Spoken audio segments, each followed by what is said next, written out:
હજરા સ્થિત આર્સેલર મિત્તલ નિપોલ સ્ટીલના SMP3 plant પર કાર્યરત મોટી સંખ્યામાં કોન્ટ્રાક્ટ બેઝ કર્મચારીઓ અચાનક કામ રોકી ઉગ્ર હોબાળો મચાવ્યો. તેઓ કારમાં તોડફોડ કરી અને આગ લગાવી તોફાન મચાવ્યો.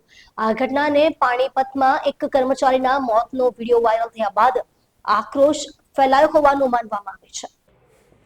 પોલીસ સૂત્રો પાસેથી મળતી માહિતી અનુસાર હરિયાણાના પાણીપતમાં એક કર્મચારીના મોતનો વિડીયો સોશિયલ મીડિયા પર વાયરલ થયા બાદ હજરા સ્થિત કંપનીમાં કામ કરતા મજૂરોમાં ભારે રોષ ફેલાયો હતો. આ વિડીયોની ઘેરી અસર હેઠળ મોટી સંખ્યામાં કામદારો એકત્ર થયા હતા અને કંપની સામે રોષ ઠાલવવાનું શરૂ કર્યું હતું. સૂત્રોના જણાવ્યા અનુસાર અચાનક ઉગ્ર બનેલા કામદારોએ કેમ્પ વિસ્તારમાં પાર્ક કરેલા વાહનોને નિશાન બનાવીને પથ્થરમારો કર્યો હતો અને 2-4 મારુતિ કારમાં તોડફોડ કરી હતી. આ દરમિયાન કેટલાક લેબરોએ પેટ્રોલ છાંટીને ગાડીઓને આગ લગાવી દીધી હતી, જેના કારણે સમગ્ર વિસ્તારમાં અફરાતફરીનો માહોલ સર્જાયો હતો.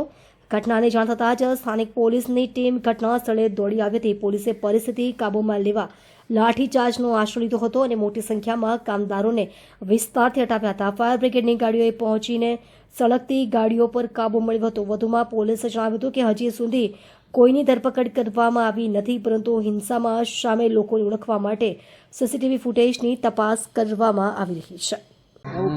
પાણીપતમાં જે L&T કંપની છે એના વર્કર્સને જે આંદોલન થયું એ વિડીયો અહીંયા સુરત ખાતે વર્કર્સના ગ્રુપમાં વગેરે વાયરલ હતા.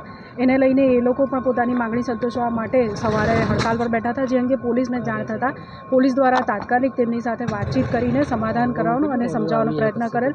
જે દરમિયાન પથ્થરમારો વગેરે ચાલુ થતાં પોલીસ દ્વારા સ્વિફ્ટ એક્શન લઈને જે જવાબદારો છે એમની વિરુદ્ધ કાર્યવાહી કરવામાં આવી. હાલ પરિસ્થિતિ શાંત છે, બીજો કોઈ જ ઇસ્યુ નથી. આ આખી કંપની જે છે એની અંદર પોલીસ દ્વારા કોમ્બિંગ કરી લેવામાં આવેલ છે અને જે જવાબદારો છે એમની વિરુદ્ધ FIR નોંધીને આગળની કાયદેસરની કાર્યવાહી કરવાની પોલીસની કાર્યવાહી હાલ ચાલુ છે. मैम कितनी गाड़ी को नुकसान हुआ यहाँ पे? એનું અત્યારે સર્વે ચાલુ છે. જે ગાડીઓ છે અહીંયા પ્રાઇવેટ જે તે ટાઈમે હતી એમાં આગ લગાવીને પથ્થરમારો ને એવું શરૂ થયું હતું. જે તે સમયે પોલીસ અહીંયા હાજર હતી, જેથી ઝડપી એક્શન લેતા વધુ નુકસાન થયેલું નથી. મેડમ ટીયર ગેસના કેટલા સેલ?